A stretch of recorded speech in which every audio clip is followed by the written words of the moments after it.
مفيش أحلى من شوية طعمية سخنين في رغيف عيش بلدي. هنعمل النهاردة الفلافل أو الطعمية المصري بطريقتي الخاصة جدا. لو مشيتوا على المقادير والطريقة بالظبط هتعملوا فلافل في البيت أحلى من جدو من الشبراوي وأنضف بكتير. جمعت لكم في الفيديو ده كل الملاحظات المهمة اللي تخليكوا تعملوا الفلافل المثالية. لونها ذهبي فاتح من بره مقرمشة، ومن جوه هشة فلافي مستوية كويس ومش شاربة زيت ولا عمرها هتفك وقت التحمير. كان عندي بصراحة فضول أشوف الفرق ما بين العجينة اللي معمولة في الكبة في المفرمة وفي الخلاط، ويبقوا التلاتة كده جنب بعض، وهوريهولكم في آخر الفيديو ونشوف الفرق ما بينهم في الشكل وفي الملمس وحتى في القرمشة. عايزاكم كمان تجربوا طريقتي في تفريز الفلافل لأنها عملية جدا ومختلفة شوية عن اللي احنا متعودين عليه. وبرضو لو حابين تعملوا الفلافل بأقل كمية زيت هنعملها في الاير فراير. ما كانش ينفع نعمل فلافل من غير ما اعمل معاكم البصل المخلل السريع، في منتهى الجمال، ما بياخدش منكم وقت ولا مجهود، بيحل جدا سندوتشات الفلافل، واكيد طبعا سلطة الطحينة. هي كده الفلافل تجربة ما بتكملش غير بكل السلطات اللي معاها. الفلافل او الطعمية المصري طول عمرها بتتعمل بالفول المجروش، اللي هو الفول من غير القشرة بتاعته، بيبقى مقسوم نصين كده او يعني متكسر شوية. النهارده عايزاكم تجربوا تخلطوا الحمص مع الفول، النتيجة بتبقى أحلى بكتير. الحمص بيدي قرمشة حلوة جدا، والفول بيدي طعامة كده وهشاشة لذيذة. المقادير اللي بحب استخدمها كوباية ونص أو ربع كيلو من الفول المجروش، ومعاهم كوباية ونص أو 300 جرام من الحمص. تقدروا تستعملوا كل التلات كوبايات من الفول أو تبدلوا النسب زي ما تحبوا، بس دي بتدي أفضل نتيجة جربتها. هنقيهم طبعا كويس جدا، نتخلص بقى من اي شوائب او حمصايه او فولايه تكون بايظه، وهناخدهم ونغسلهم تحت الميه الجاريه لحد لما الميه تنزل شفافه تماما. وبعد كده هننقعهم من 12 ل 24 ساعه. لازم نغمرهم تماما بالميه، يعني الميه مثلا تبقى تلتين البوله، لان لسه حجمهم هيزيد وهيشربوا الميه دي كلها. عادة بنقعهم من بالليل، يعني في حدود الساعة 6 7 المغرب كده، وتاني يوم الصبح بيكونوا جاهزين علشان نشتغل بيهم. يفضل لو قدرتوا في خلال مدة النقع تغيروا المية دي مرتين أو تلاتة عشان نتخلص من المواد اللي موجودة فيهم وبتسبب انتفاخ وغازات وعسر هضم. بصوا ده شكلهم بعد 12 ساعة، بيكونوا طريوا جدا، يعني تقدروا تمسكوا الفولة وتكسروها بإيديكم بمنتهى السهولة. هنتخلص من مية النقع دي ونشطفهم كويس، وبعدين نصفيهم علشان نتخلص من المية الزيادة، ونجيب بقى بولة كبيرة نخلط فيها الحمص على الفول، وهنزود عليهم الخضرة. يا ريت نلتزم بالمقادير اللي هنقولها علشان الفلافل يطلع لونها حلو وما تفكش وقت التحمير. انا هستخدم نص كوبايه من البصل الاخضر او الكرات المصري بتاعنا او اللافرنجي، او ممكن تستخدموا النص كوبايه دي ميكس ما بين الكرات والبصل الاخضر. يعني لو هنستخدم بصل اخضر في حدود كده 3 عيدان او عودين على حسب يعني حجم البصل نفسه. كل الخضار اللي باستخدمه بقطعه كده تقطيع عشوائي علشان اسهل من عملية الفرم. وهحتاج كمان لقرن فلفل صغير خالص كده، طبعا بارد او حامي على حسب رغبتكم، في حدود كده قد معلقة كبيرة من الفلفل بتدي طعم لذيذ. كمان معانا 4 أو 6 فصوص من الثوم على حسب حجم الفصوص نفسها. وكمان بصلاية صغيرة، حاولوا كده تختاروا أصغر بصلاية عندكم في حدود كده 60 جرام، علشان البصل لو زاد بيغمق الفلافل جدا. كمشتين ايد او حزمه صغيره من الكزبره الخضراء، انا ما بستخدمش لا بقدونس ولا شبت، هو روح الفلافل في الكزبره بتديها طعم مميز جدا. بنضيف كل الخضره المتقطعه على الفول والحمص، ولو عندكم كزبره ناشفه متحمصه يا سلام، لو طازه بتبقى ريحتها تجنن. هنزود منها معلقتين كبار ممسوحين كده. ولو مش متوفره عندكم بنستخدم الكزبره المطحونه معلقه كبيره، بنضيفها وقت التحمير مع العجينه. طبعا هنقلبهم عشان يتوزعوا كويس، وتعالوا بقى نشوف هنفرمهم ازاي لو استخدمنا المفرمة الكبة او الخلاط. اي مفرمة سواء يدوي او كهربا بيبقى فيها وشوش، الوش الخشن اللي بتبقى فتحاته واسعة، والوش الناعم اللي بتبقى فتحاته ضيقة. لو عندكم دراع مع المفرمة استخدموه علشان تدخلوا كده المكونات وتسهلوا عملية الفرم. بفرم العجينة مرة الأولى على الوش الخشن، ومرتين على الوش الناعم. بعد ما فرمت العجينة بتاعتي مرة على الوش الخشن ومرة على الوش الناعم، هاخد منها كوباية وهشيلها على جنب، وهرجع باقي العجينة ونفرمها المرة النهائية على الوش الناعم.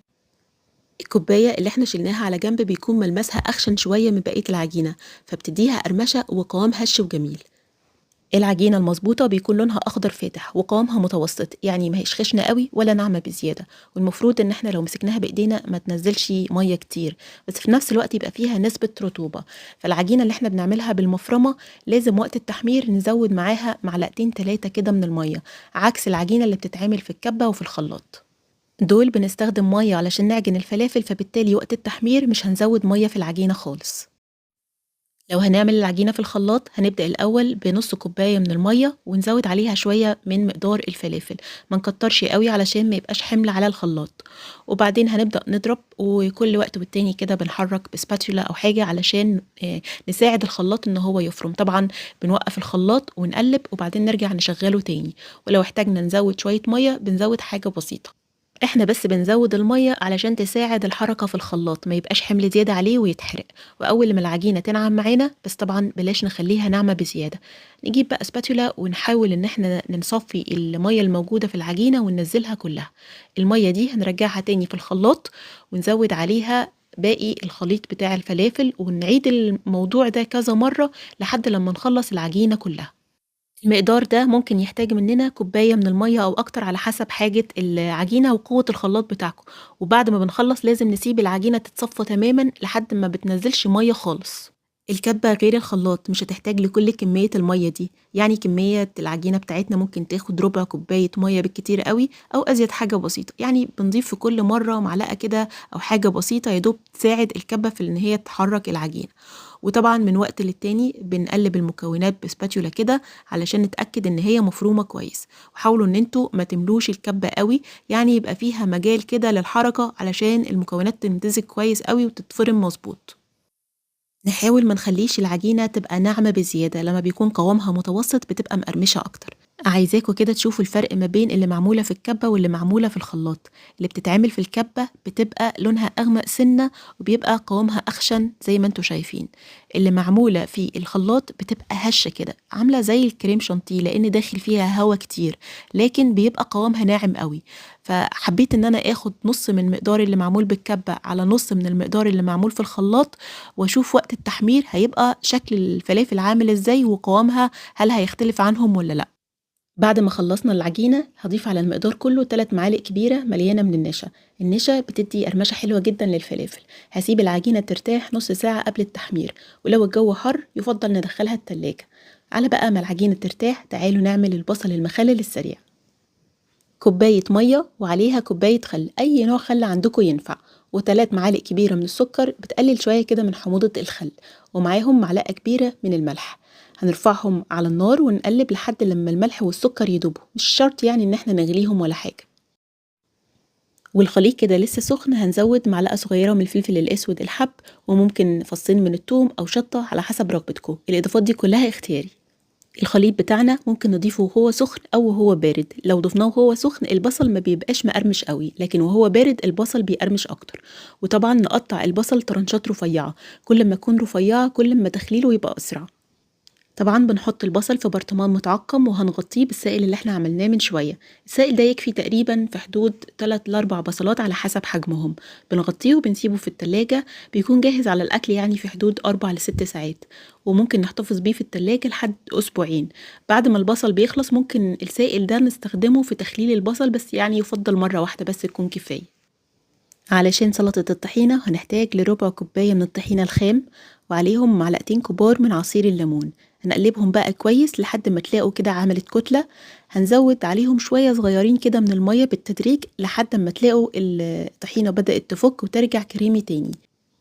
بعد كده هزود تقريبا تلت كوباية من الزبادي أو الروب ونقلب كويس. بالطريقة دي صوص الطحينة بتاعنا بيبقى كريمي جدا من غير أي تكتلات. وهزود بقى المنكهات بتاعتي، ربع معلقة صغيرة من الملح، من الشطة، الكمون والكزبرة الناشفة، وفص توم صغير ممكن تستبدلوه بربع معلقة صغيرة من التوم البودرة. خلوا قوامها متوسط ونخلي بالنا ان هي قوامها بيتقل كل ما بتقعد اكتر في التلاجة، ولو لقيتوها تخنت بزيادة ممكن تخفوها بالمية. قرص الفلافل او الطعمية اللي بنلاقيه كده في محلات الطعمية بتاعتنا بيبقى عليه خلطة كده بتديله شكل وطعم حلوين قوي. سمسم متحمص طازة، ونفس النسبة او الكمية من الكزبرة الناشفة اللي متحمصة برضو طازة، ونطحنها كده طحنة خشنة علشان نحس بقوامها واحنا بناكل. الاتنين مع بعض بيدوا طعم رهيب للفلافل. وممكن نزود بقدونس مجفف وشطة كده برضو عليهم. ولو حابين ممكن تجربوا شوية شمر متحمص برضو بس نسبة صغيرة، بضيف منه تقريبا يعني قد معلقة صغيرة كده. جربوه بيدي طعم حلو قوي للفلافل. سبت العجينة بتاعتي ترتاح نص ساعة، ومش هينفع ان احنا نضيف الملح والبهارات البهارات ومواد الرفع غير وقت التحمير. على المقدار ده هزود نص معلقة صغيرة من كمون، معلقة صغيرة من الكزبرة، معلقة صغيرة من الشطة، ومعلقة كبيرة من الملح. وكمان هنزود معلقة ونص صغيرة من البيكنج باودر ومعلقة صغيرة من الكربوناتو، وعليهم هنزود معلقتين من المية. العجينة بتاعتي دي أنا عاملاها في المفرمة، فبضيف معاها مية عشان تبقى هشة. وهنزود كمان معلقة كبيرة من عصير الليمون أو الخل، هو اللي بيخلي الصودا تتفاعل وتعمل فوران كده، فالفلافل تطلع هشة جدا. علشان نشكل الفلافل ممكن نستخدم المية اللي طلعت من الفلافل لما عملناها في الخلاط، أو مية عادية لو انتوا عاملينها في الكبة أو في المفرمة. ببل إيدي كده وأشكل الفلافل بالشكل اللي انتوا شايفينه كده. ما ينفعش إن احنا ندوس عليها جامد، علشان لو دوستوا عليها جامد هتطلع مكتومة. حتى بتوع الفلافل بياخدوها كده بإيديهم ويحدفوها في الزيت على طول. وبمعلقة أو أقوم حاطة شوية كده من الخلطة اللي احنا عملناها، وده شكل قرص الفلافل. كمان شوية هقول لكم على طريقتي الخاصة في التفريز، لكن في ناس بتفرز العجينة كده زي ما هي، يبقى بنحطها من غير أي إضافات، العجينة كده لوحدها خالص، وبنفردها كويس في الكيس علشان لما تتجمد يبقى سهل إن احنا نفكها. ولو احتاجناها بنخرجها من الفريزر نسيبها تفك خالص، وبعدين وقت التحمير بنزود بقى البهارات والملح والمواد الرافعة. الفلافل ممكن تتعمل محشية، في فلافل كده اسمها عين الكتكوت، دي عبارة عن بيضة بنقوم حاطين حواليها كده عجينة فلافل وبتتحمر. حاولوا بقى تختاروا بضاية صغيرة كده علشان عين الكتكوت ما تبقاش عين ديناصور، يعني وقت التحمير ما تبقاش كبيرة قوي. الفلافل برضو ممكن تتحشي بصل مكرمل أو هريسة، ممكن برضو جبنة أو بسطرمة، يعني اختيارات كتيرة جدا. وفي أداة تانية كده للتشكيل الفلافل اللي هي السوري، بنبلها مية وبعدين نملاها بالمعلقة، بس حاول إن احنا ما نضغطش جامد عليها، برضو نفس الفكرة لما بنشكلها بالإيد علشان تطلع هشة. وممكن تعملوا فيها كده زي فتحة من النص، ده برضو شكل تاني. لازم نبل ايدينا او الحاجة اللي بنشكل بيها الفلافل علشان تنزل بسهولة في الزيت ومتلزقش. دي برضو زي معلقة ايس كريم، بس ما يكونش حجمها كبير قوي. دي طريقة تالتة لتشكيل الفلافل. بصوا دي كل طرق تشكيل الفلافل وتقديمها. بصوا ما خليتش فيه حاجة إلا ما قلتها، والفيديو يمكن طويل شوية، بس سامحوني علشان يبقى جامع لكل حاجة تخص الفلافل. نيجي بقى لمرحلة التحمير. أكيد طبعًا كلنا بنسأل ليه الفلافل اللي بنجيبها من بتاع عربية الفول بتبقى ليها طعم مميز أوي، حتى لو كانت دي درجة 10. علشان الراجل بيحمّر في الزيت ده بتنجان، على فلفل، على بطاطس، حاجات كتير بتنكّه الزيت. ولو عندكم الزيت اللي بتاع تحمير بصل الكشري برضه بيدّي طعم حلو جدًا لزيت الفلافل. قبل التحمير نتأكد من درجة الحرارة، نحط حتة صغيرة كده من العجينة، المفروض إنها تقب على الوش، بس المفروض برضو إنها ما تتحمرش بسرعة قوي، يعني لو خدت لون بزيادة بسرعة يبقى الزيت درجة حرارته عالية، نهديها شوية. يبقى نسخن الزيت كويس الأول، والتحمير يبقى على درجة حرارة متوسطة. ما تقلبوش الفلافل غير لما تحسوا إنها بدأت تتماسك من تحت، لأن انتوا لو قلبتوها على طول هتتفرفت في الزيت. بالشوكة أول حاجة اللي بنخرج بيها الفلافل بنحس كده إذا كانت قرمشت ولا لأ. لو لسه مش مقرمشة بنسيبها أكتر في الزيت، هي مش هتغمق لأن العجينة أصلا فاتحة. بخرج الفلافل على حاجة واسعة زي راك أو مناديل مطبخ، وبحطها في فرن دافي عشان أحافظ على درجة حرارتها لوقت التقديم. نيجي بقى للطريقة التانية للتفريز، إن احنا بنخرج الفلافل وهي نص مقلية، يبقى لونها فاتح بالشكل ده كده، واسيبها لحد ما تبرد خالص، وبعدين بفرزها في أكياس. ولو احتجت بخرجها تفك خالص، إما إن أنا أحمرها في الزيت أو إن أنا أحمرها في الإير فراير. أنا باحب القلاية الهوائية في الفلافل، ممكن أحمّر فيها الفلافل اللي نُص مقلية أو العجينة الطازة. لو هنعمل الطازة الأول باسخّن القلاية وأدهنها زيت، وباحط أقراص الفلافل بالشكل ده كده، وندهن كل قرص فيهم بشوية زيت. بتتحمّر على درجة حرارة 180، كل مثلًا 10 دقايق نقلب الفلافل على الناحية التانية لحد لمّا تاخد اللون الحلو ده. طبعًا هي هتقعد في حدود من 20 ل25 دقيقة أو على حسب القلاية بتاعتكم. القرص ده ما كانش فيه مواد رافعة، نسيت أحطها، علشان كده هتلاقوه مكتوم شوية. لو عندكم فلافل بايتة ممكن نرجع نديها تحميرة سريعة أو نحطها في الإير فراير، هترجع مقرمشة كأنها لسه طازة. تعالوا نشوف بقى الفرق ما بين اللي معمولة في الكبة واللي معمولة في الخلاط، واللي ميكس ما بين الاتنين. اللي معمولة في الكبة كانت قرمشتها خطيرة، كانت أكتر واحدة فيهم مقرمشة، وكانت هشة وطعمها لذيذ جدا. أما بقى اللي كانت معمولة في الخلاط فكانت هشة أكتر من اللي معمولة في الكبة، لكن كانت قرمشتها أقل منها. فلو عايزينها تبقى مقرمشة أكتر حاولوا ما تخلوش العجينة ناعمة بزيادة. أما بقى الميكس ما بين الاتنين فكانت ممتازة جدا، يعني هي كانت مقرمشة أكتر من اللي معمولة في الخلاط وهشة أكتر من اللي معمولة في الكبة. بكده يبقى خلّصنا كل حاجة للفلافل، السلطات والطماطم والمخلل كل حاجة، هنعمل بقى أحلى ساندوتش فلافل. لو وصلتوا لهنا يبقى باشكركم جدًا وآسفة لو طوّلت عليكم، بس أتمنى إن أنتم تكونوا استفدتوا من الفيديو، ولو استفدتوا بقى ما تنسونيش بلايك وشير، وأكيد طبعًا دعوة حلوة من قلبكم. أشوفكم على خير والسلام عليكم.